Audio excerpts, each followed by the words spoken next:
We agree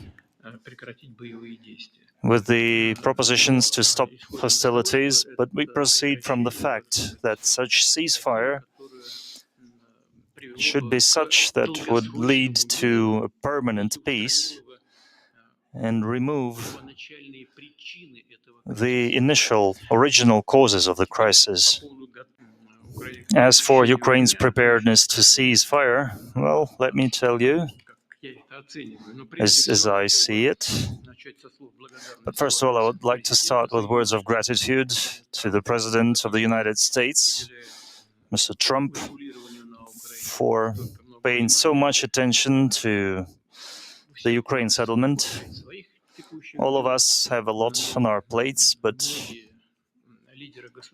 many state leaders, the chairman of the Chinese People's Republic, the Prime Minister of India, President of Brazil, and South African Republic, all pay a lot of attention and devote a lot of time to this issue, and we are thankful to them because it's all aimed at the noble cause of stopping hostilities and stopping human casualties.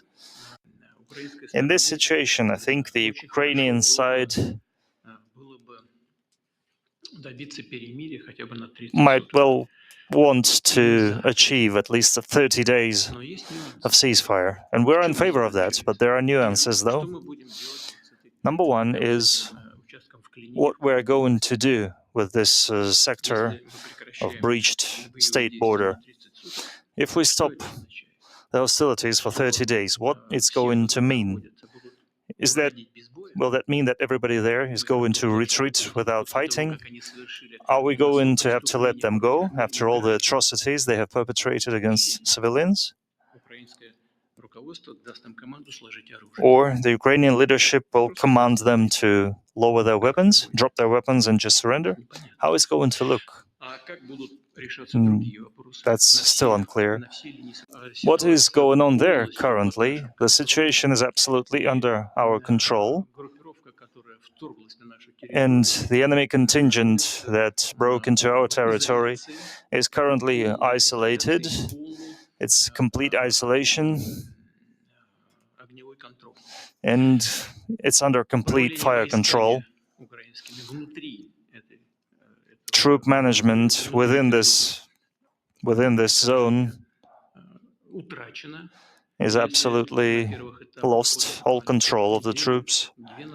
And while a week or depending on how the situation on the ground is, so based on this, we will agree on further steps on ending the conflict and on reaching agreements that would be acceptable for everyone.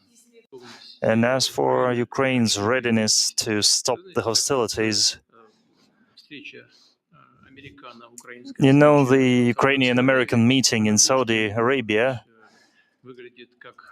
might look on the outside as Ukraine arriving to a decision under America's pressure, but in reality, I'm absolutely convinced that Ukraine should have asked about that, should have implored America, considering the situation that is unfolding on the ground. Is the ceasefire going to be used to continue forced mobilization, to continue rearming, to continue supplies of weaponry, to allow military units to regroup? But if nothing like this is done, then the question is bound to arise. How is control and verification is going to go?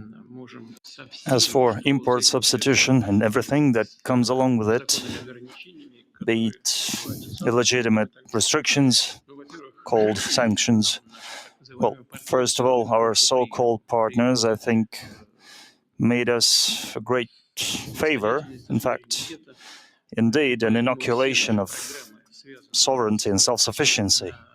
So all our programs aimed at achieving technological sovereignty will be continued. We haven't withdrawn from anyone. We haven't closed our borders. For everyone wanting to come back, we're saying welcome, welcome back at any second. But of course, we will be proceeding from the situation that we currently have.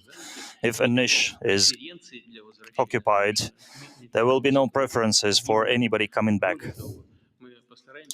Moreover, the government has already been instructed within the WTO norms, but still, they will be instructed to ensure that our domestic manufacturers have certain advantages and preferences. Already today, not publicly yet, but still, we are already negotiating about some businesses returning to our market, all in atmosphere of mutual respect and observing mutual interests.